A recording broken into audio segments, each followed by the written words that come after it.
और उस दौरान जब बाड़मेर, जैसलमेर और बालोतरा की जनता का आदेश था कि पार्लियामेंट के इस चुनाव में हुंकार भरो,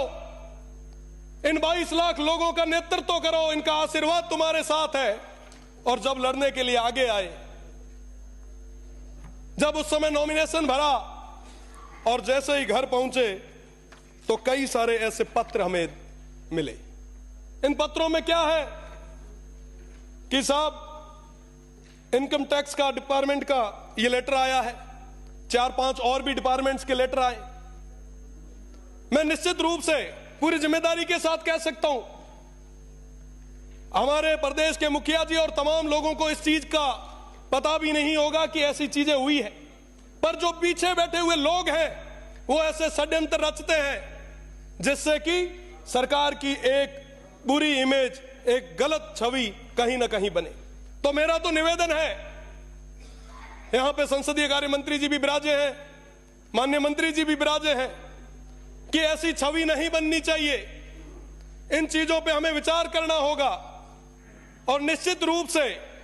लोकतंत्र के हम पैरोकार रहे हैं और जहां कहीं पे भी लोकतंत्र की बात आई है, जनता की आवाज को दबते देखा है, तो हमने मजबूती के साथ उनकी आवाज को मजबूत किया है। पर कहते हुए बड़ा दुख होता है कि इस सदस्य पर, जो आप सभी से उम्र में छोटा है, एमपी चुनाव के बाद एक साथ 3-3 मुकदमे दर्ज किए जाते हैं। मुझे लगता है इस पे भी आपको गौर करने की जरूरत है। और हम लोग जब जनता की आवाज को आगे तक नहीं रखेंगे तो उस जनता की आवाज को आगे तक रखेगा कौन? आज उस जनता ने, उस देवतुल्य जनता ने हम सभी को बहुत सारा प्यार और आशीर्वाद देके यहां पर बिठाया है, और इसलिए ताकि हमारे दुख और दर्द को प्रदेश की सरकार के सामने मजबूती के साथ रख सके। और जब यहां पे उस दुख और दर्द को रखा जाता है तो कई सारे जो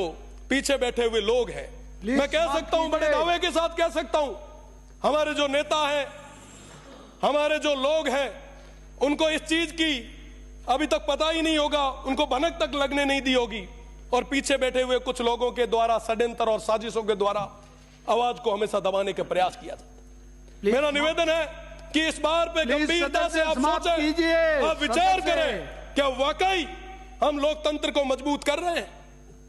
निश्चित रूप से लोकतंत्र को मजबूत करने के लिए छात्र संघ जैसे चुनाव भी होने चाहिए ताकि हमारी नई पीढ़ी भी आगे आए। मैं पुनः सभापति महोदय को बहुत बहुत धन्यवाद देता हूं और निवेदन भी करता हूं कि हमारे जो लोकतंत्र के सेनानी थे उनको पूरी सुविधाएं मिले, निश्चित रूप से उनको याद किया जाए, हर स्कूल में उनको पढ़ाया जाए ताकि पता चले कि साहब वो हमारे लिए लड़े थे।